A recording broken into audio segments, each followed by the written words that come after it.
And the Sooners keep winning? Will they be victorious in the transfer portal continuously?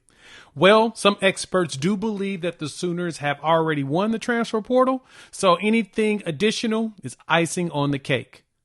Well, there's some potential icing also coming down the line. Let's talk about both. Before we do that, welcome to Unfair Sports. I'm your host, Jay. Thank y'all for pulling up to the channel. This video is powered by our partners over there at BetUS TV. Check out their YouTube channel. They're giving you all the odds and analysis that you're looking for in the gambling world. Just search BetUS TV. So Oklahoma has been very active in the transfer portal, as we all know.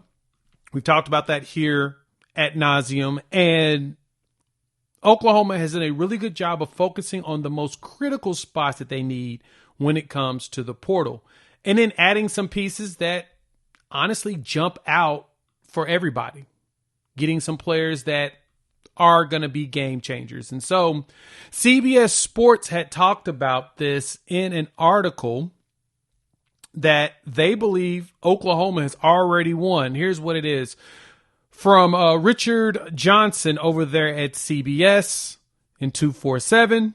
This is who he feels like was an immediate winner. This is what he says. Brent Venables is pulling out all the stops to right the ship of his disappointing early tenure at OU as OU's head man. He imported the Washington State offensive brain trust with John Mateer and Ben Arbuckle. He retooled his personnel with the addition of former Senior Bowl executive director John Nagy, and this spring, adding running back Jaden Ott from Cal. If the Sooners go down this season, they'll go down swinging. And he's right. You add potentially the best backfield out of the portal in college football. I don't think anybody can even argue that anybody else had anything better than that. Mateer with Ott, it's going to be fun to see. Like I talked about before, I hate to see that Gavin Sawchuk hit the portal, but at the same time, you understand. Ott's going to be your starting guy. He 100% is your number one back, and that allows for the young guys to really get themselves going, like an Xavier Robinson, a Torrey Blaylock. Javante Barnes will probably be the one running a lot with Ott, but I expect X-Rob to get a lot of burn this season. And so that kind of leads odd men out. But right now, you're starting to see a lot of the talking heads are taking notice in Oklahoma. And I know. I don't like it either. I'm not too fond of all the talking heads actually showing Oklahoma some love, because I would prefer that the Sooners remain under the radar for the next,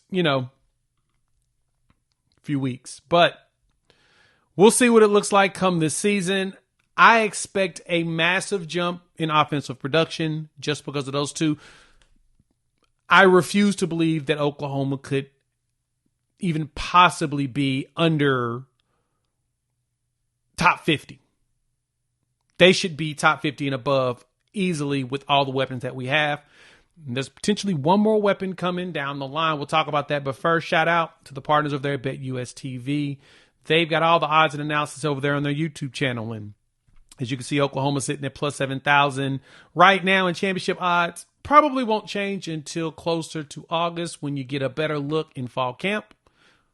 But I'm cool with that. If you want to take advantage of it, you can. And BetUS will break down all of that. Plus, the NBA playoffs is going on right now. So search for them on YouTube, BetUS TV, where the game begins. Pete Nakos over there at On3 has been talking about this a bunch. And there's one thing that we know is that the Sooners are still shopping for a couple more spots. I believe that the Sooners are going to continue to look for a potential tight end, probably continue to look at a cornerback and wide receiver. Well, it sounds like Oklahoma is right now still in the driver's seat for the wide receiver. Pete Nakos reported in a big article that keeps getting updated. McNeese State's wide receiver, Jermichael Carter, which me and John over at Locked On Sooners have been talking about a lot. He's down to his top three of Baylor, Oklahoma, and Vanderbilt. And he dropped a picture. Well, he dropped a post on X. And what made it interesting is that two of those were pictures and one of them was a video. You all know who the video was of. It was, yes, of Oklahoma.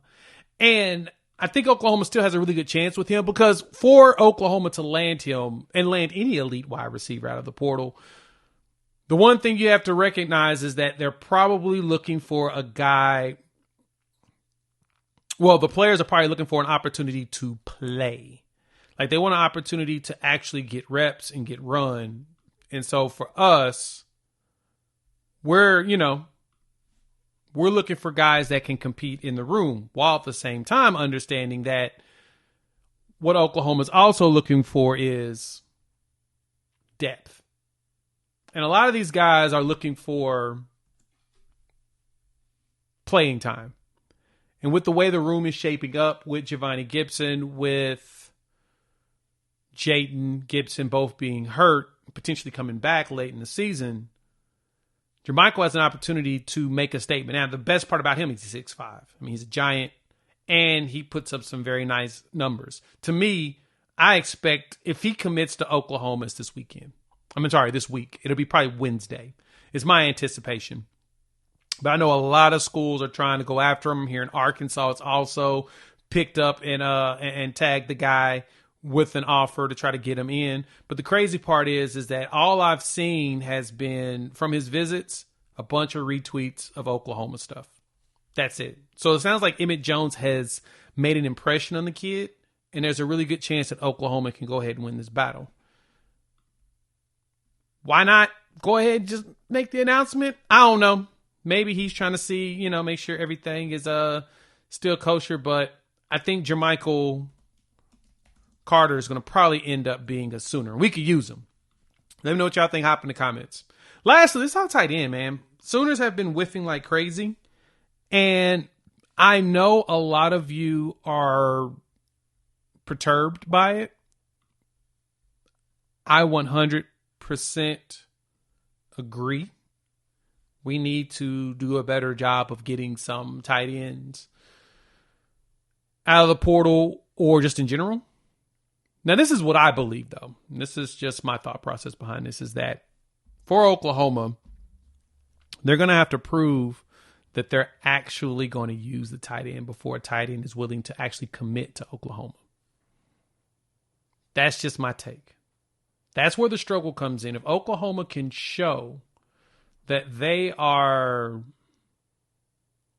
going to use the tight end this season, if they make something happen with Carson Kent or Will Higgins or with John Locke, or hell, if they get Trinae Washington going, I've been pumping this kid up, get him going. I mean, I know got Caden Helms and K. McIntyre. We still got a bunch of tight ends on the roster.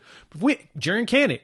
But if we can get Trinae Washington going, the true freshman, I can see others coming behind him and saying, I think I'm better than him. Let me come there and take the spot. But you got to show that you're going to actually use your tight end. That's where the problem lies. And for all of his faults, Joe John Finley tried his best to force feed that ball to Bauer Sharp. I kind of wish we kept Bauer. I would like to have him right now. He would be really good in this system because he wouldn't be the number one option. He'd be number 4 or 5. But I get y'all's angst on it. We'll see what happens. Let me know what y'all think. I want to hear from you all.